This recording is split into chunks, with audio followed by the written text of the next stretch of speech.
Good afternoon, everyone, and Happy New Year. Congressman Tom Rooney here, coming to you from Washington, D.C. to update you on what happened this week in Congress. On Tuesday night, the President gave his final State of the Union address, which left me, and I'm sure many of you, feeling disappointed. Even as he tried to paint a rosy picture of his presidency and our country's future, his words fell kind of flat. What disappoints me more than anything is that over the course of his 7 years in office, candidate Obama's promise for hope and change has failed. And President Obama is largely responsible, which he nearly admitted last night before immediately denying his role in fixing the problem. It's been rare that I, as a Republican, felt like he was interested in understanding and respecting my views. President Obama is my president too, but I don't think he ever wanted to be. The very purpose of public service is to serve all of your constituents, regardless of what party they belong to.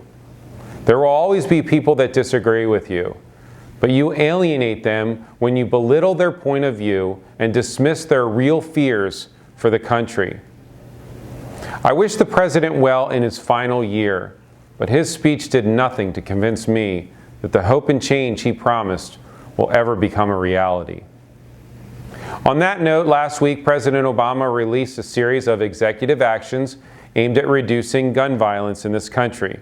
The President is great at using rhetoric and playing on people's emotions to get his points across.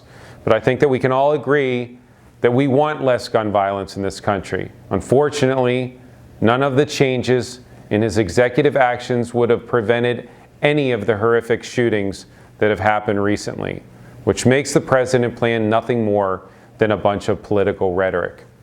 As a gun owner, and in response to the President's plan, I signed on to 2 bills to protect the Second Amendment and protect the right of law-abiding citizens to own a gun.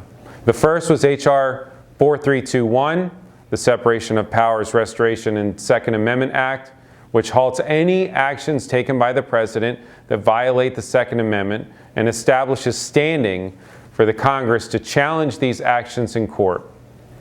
The second, H.R. 3516, the Social Security Beneficiary Second Amendment Right Protection Act, stops any decision made by the Social Security Administration from being used to take away a person's Second Amendment rights. Now, the good news is that all the executive orders that the President has enacted are only as good as he's president. They are temporary. They are not laws. They are his rules. But when we elect a new president, and I'm hopeful that that person will respect the role of Congress, all of his executive orders will be rescinded. Also this week, the House passed many important bills that I think you might be interested in hearing about. One of which is the EPA's Waters of the U.S. rule, which the House voted this week to void completely and to prohibit similar regulatory actions by the EPA. The Senate passed the resolution overturning the EPA's water rule as well, and it was sent to the President's desk. Unfortunately, but not surprisingly, he vetoed the bill, and 2017 can't come soon enough. Finally, the House also passed 2 bills that direct the President to enforce and expand sanctions against 2 dangerous regimes, North Korea and Iran. Following North Korea's 4th nuclear weapons test this week, it's clear our existing sanctions aren't enough of a deterrent for Kim Jong-un, especially when the administration is able to decide which ones to enforce.